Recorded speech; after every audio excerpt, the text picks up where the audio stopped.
로마서 7장입니다. 앞서 바울은 인간의 율법의 행위가 아니라 그리스도를 믿음으로서 말미암음으로부터 함을 얻게 되었다고 했는데, 죄에서 해방되어 옛사람이 죽었음을 언급합니다. 그렇다면 이제는 죄 문제로 고민할 필요가 없고 율법도 더 이상 제 역할과 기능을 발휘할 수 없지 않느냐의 의문이 제기될 수 있습니다. 여기 7장은 율법이 인간 내부에 도사리고 있는 육신의 욕망과 죄악된 본성으로부터 거룩하게 되고 온전히 세울 수 있는가라는 문제를 다루고 있습니다. 바울은 현실에서는 마땅히 죽어야 할 옛 성품이 살아 있어서 내면적으로 철저하게 싸우고 실패하는 체험을 하게 되었고, 이 사실을 밝혀야 할 필요가 있는 것이죠. 6장에서는 죄로부터의 자유, 은혜 아래 있는 것을 노예와 주인, 여기에서는 율법의 자유, 율법 아래 있지 않는 것을 남편과 아내의 부부관계로 비유하고 있습니다. 여기 형제 여러분이라고 하는데 1장 13절 이후 두 번째로 언급되고 친근한 호칭입니다. 그리스도를 믿는 모든 신자들을 가리킨다고 볼 수 있죠. 사도행전 28장 15절에도 나옵니다. 여기 법은 간사가 없으므로 모세의 율법이나 로마의 법과 같이 특별한 법이 아닌 일반적인 법이나 또는 율법의 기본적인 속성에 대해서 언급하고 있는 것 같습니다. 사실상 로마인들은 유대인이나 이방인들의 관심 없이 법의 원칙과 내용을 알고 있었습니다. 여기 율법은 간사가 있을 때는 구약의 율법을 가리키지만 1절에서 3절까지 언급된 결혼 규례는 반드시 모세율법과 관계된 것이 아니고 어느 나라에도 통용될 수 있는 일반적인 것이죠. 사람이 살아있는 동안에만이 나오는데 율법의 일반적인 원칙과 효력은 살아있을 때만 적용되며 죽은 자에게는 법의 효력이 미치지 않는 것입니다. 성취하셨을 때 율법은 구원의 길로서 역할을 마치 죽은 자처럼 완전히 소멸되고 말았던 것이죠.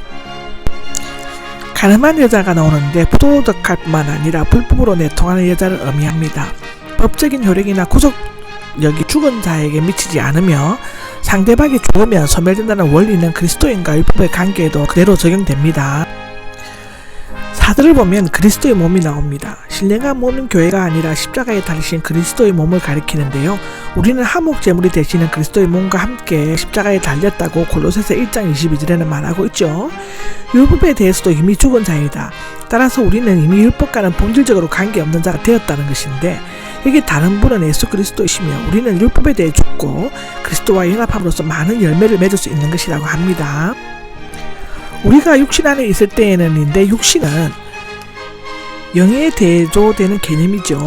문자적으로는 육체, 즉 몸을 가리키는데 신약에서는 육체라는 의미로 사용되고 영적인 의미로 사용되어 동물적인 재성이나 죄와 대항하기에는 무기력한 인성, 공간적으로나 시간적으로 제한을 받는 연약한 옛사람을 나타냅니다. 골로새서 2장 15절, 고린도후서 4장 11절에 기록되어 있습니다.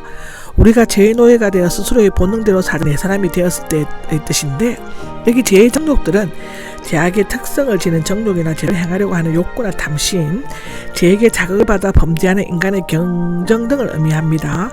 이러한 죄의 정욕들은 율법과 매우 밀접한 관계를 가지고 있다고 하죠.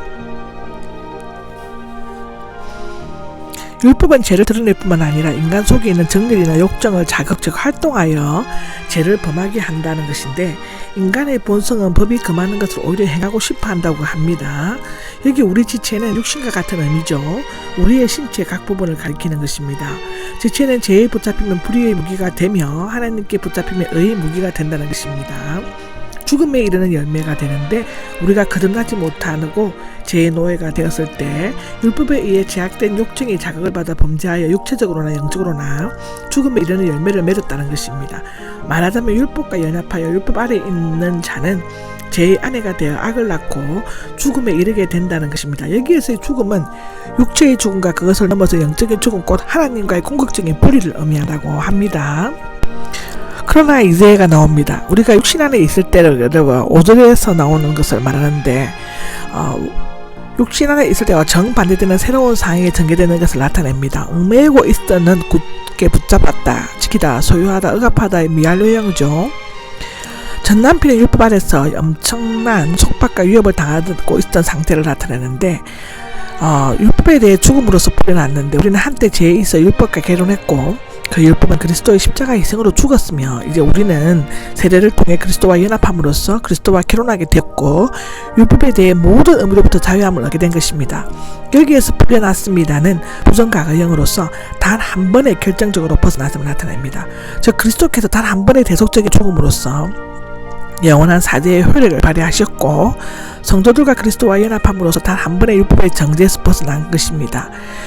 율법 문자의 낡은 것인데 낡은 율법 조문이라는 뜻으로 언제나 모세의 율법을 가리키는 것이죠. 믿는 자는 더 이상 그 조문에 의해 정죄를 받지 아니한다는 것입니다. 성령의 새로운 것은 성령은 육신이나 율법 조문과 반대되는 경우이지만 새 생명과 깊은 관계를 가지고 있으므로 성령과 동일시되는 것입니다. 우리는 과거에 우리를 지배하던 율법의 조문에 의하지 않고 새롭게 우리를 지배하는 성령의 새로운 것에 의해 생기고 그로 말미암아 거룩함에 이르는 열매를 맺을 수 있는 것입니다.